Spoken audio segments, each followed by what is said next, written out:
But okay, I got a great question on my Facebook Live. I'm going to do an expansion on this just because it's something that kind of comes up frequently on my Snapchat as well. So Brian K019, my Snapchat. What's the best way to lose back fat? So this works for both genders. So overall context is key here in terms of you need to get your nutrition on point, make sure that you're getting into a calorie deficit either through training or through your nutritional plan, and making sure that you're not eating too many calories, because all you want to do is add up fat on top of fat if you're in a calorie surplus, in a massive surplus, and you don't have a training program in alignment with your goals. So number one is aligning your training program and your nutritional plan and any supplements you're using so that you're able to minimize back fat. So that's number one, but there's a couple of tips that I'll use that works for anyone that's holding stubborn areas of body fat to their stomach or back that I find works very well.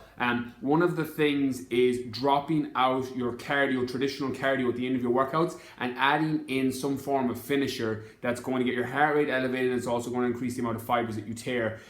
One of the hacks that I do in my online program with people is on week 3 and week 6 particularly, I take out the cardio completely, and anybody on the advanced version of the program, there's a beginner, intermediate, and advanced. It depends on your specific level of training experience. Anyone on the advanced version, we pull out their cardio and we add in finishers. The reason for this is, one, it gives you a massive metabolic spike. It sends things through the roof. So if you think your metabolism like a fire, what it does is it makes that fire burn very, very, very brightly. So you're able to actually burn more calories and burn more body fat. So the way it works is when you do traditional cardio, there's normally 2 real ways to burn body fat. There's a couple, obviously, nutrition, but in a training sense, one is tearing enough fibers so that you're elevating metabolism, that you're burning calories while you rest as you repair from the workout, and 2 is getting your heart rate at 70% or above its max heart rate, which is 220 minus your age, is the way you calculate your maximum heart rate, and getting your heart rate at 70% or above of that is going to put you into your traditional fat burning zone. When you add in things like finishers, you double them over, because you end up working for resistance and tearing more fibers down in tension style training with movements, but you also get your heart rate to 70, 80, 90% of its maximum, which means that you're hitting it from both sides. So when you have a lot of buildup of, say, back fat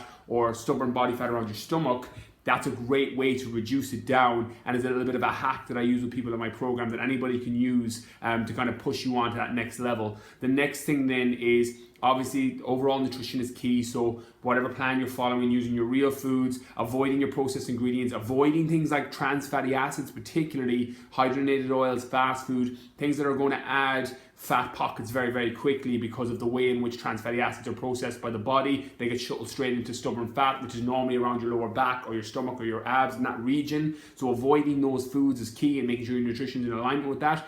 But there are a couple of supplements you can use that will also help. I have found one of the most underrated fat burners, I don't know if it's underrated or overrated actually now that I think of it, is apple cider vinegar. Apple cider vinegar doesn't directly help with fat loss, and it's not going to directly help with taking back fat, but what it's going to do is, if your body's in an acidic state, and there's a chance that if you have a lot of buildup in your fat stores through your back or through your stomach and region, you're probably in a pretty acidic state because of the nutritional plan you're following or the lifestyle you may be leading or have been leading in the past that you've now recently changed. What apple cider vinegar will do is it'll take you out of that acidic state and it'll move you more towards an alkaline state. So it doesn't directly help fat loss, but what it does is it primes everything in your body. Your vital organs function better, everything in your body digests better, and that can speed up fat loss indirectly. So if you have stubborn back fat, making sure your body's not too acidic can actually speed up the whole process. The last ingredient then that I like adding is L-carnitine tartrate. The reason I like this is when you use body fat, again, I'm simplifying this, there's a lot of hormonal metabolism effects that will determine this, but glucose, glycogen, and body fat's your normal way of using fat as a fuel source. So your glucose, your carbs you've eaten in the last couple of meals,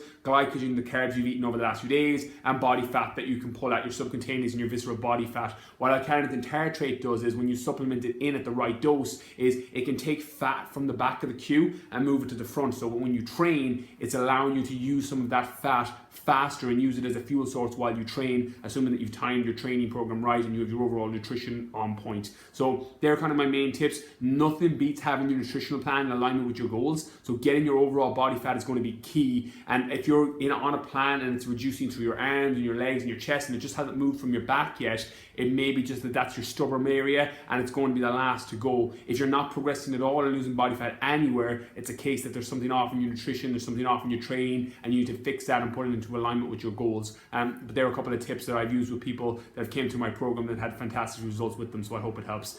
if you're watching this on Facebook, I'll be replying to comments in the next 24 hours, so drop a comment below. And if you're watching on YouTube, please like and subscribe. Thanks for watching.